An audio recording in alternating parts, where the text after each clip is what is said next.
Today we are going to talk about a scary topic, diversity. In the very beginning, we felt the same. Scared. We get it. Once we managed to pull ourselves together, we began the process of discovery. Why aren't current diversity methods working, and how do we go about finding those that do? We discovered that a few fairly common initiatives such as quota and mentorship programs were more often than not moving companies in the wrong direction. Reports showed that in the last 2 years alone, companies such as Apple, Microsoft, and Google reported numbers that fell flat, or even worse, moved backward. Millions of dollars were spent on initiatives that failed to produce real and sustainable change.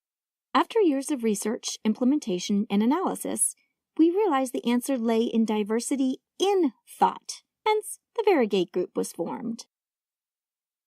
The Varigate Group diagnoses areas of opportunity within your organization to come up with a prescription which begins with personal development. Our programs solve for lack of understanding that employees arrive into your workplace with different life experiences, perceptions, and expectations. Still confused? Don't worry. We will lead you on a journey to understanding. Think of us as your personal tour guide. This is where the Varigate Group offers you solutions to treat the cause of many corporate cultural challenges and not just the symptoms. How can we help? How about a sustainable program that can be tracked? While IQ and other factors are important, it's clear that emotional intelligence is essential to optimal performance. They began to explore the missing ingredient and showed in the lab that people can be smart with feelings, smart enough to drive an increase to the bottom line.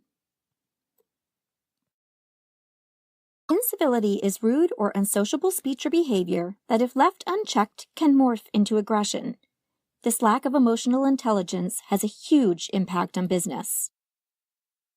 According to McKinsey & Company, more than half of those surveyed experienced incivility in the workplace at least once a month.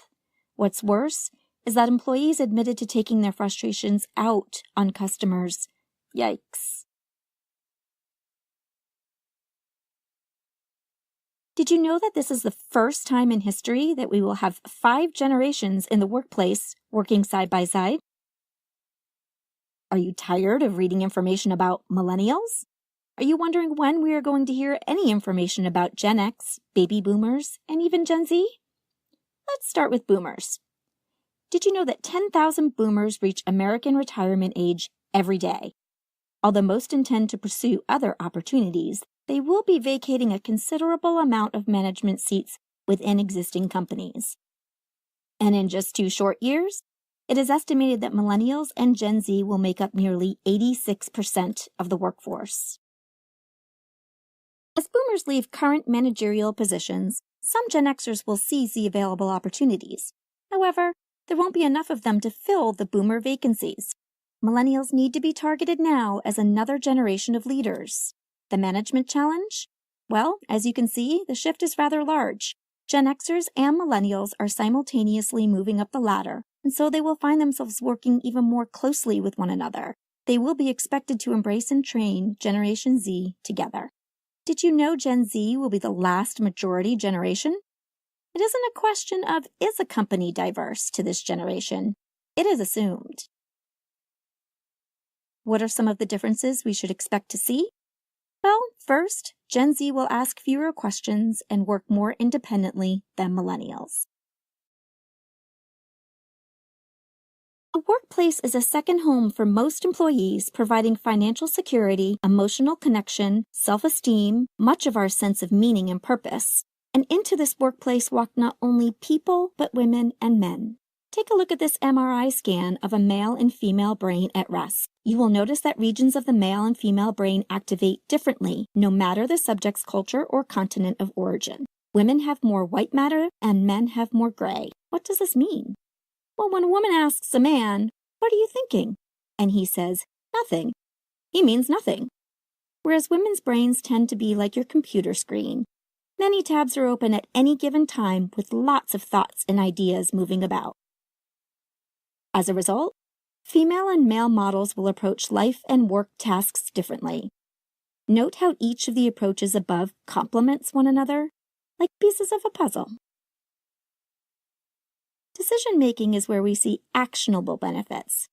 The checks and balances happen naturally. Most importantly, different and healthy approaches to conflict exist and can be better explained.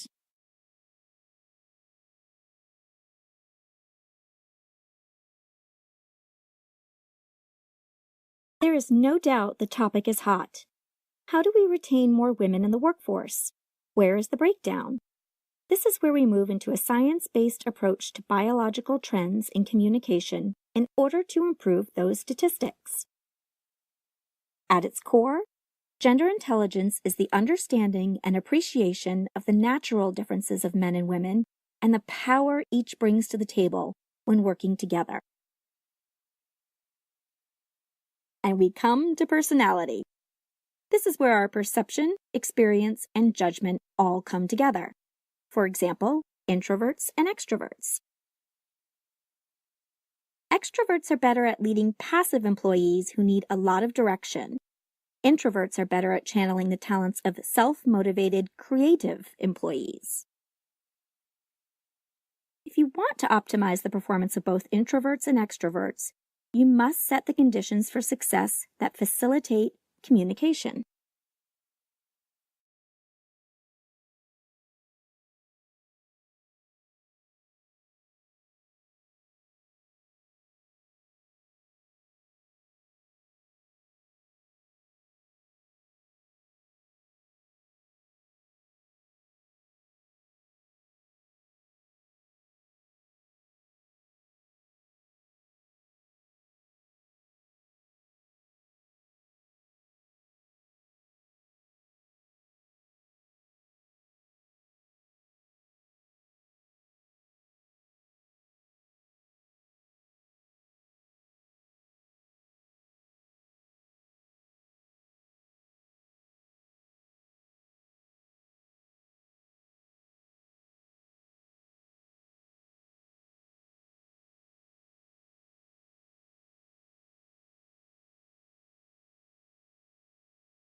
Culture is a vision, a purpose, an energy, a story being played out every day in everything you do, a set of behaviors so compelling they drive and unite everyone in the team.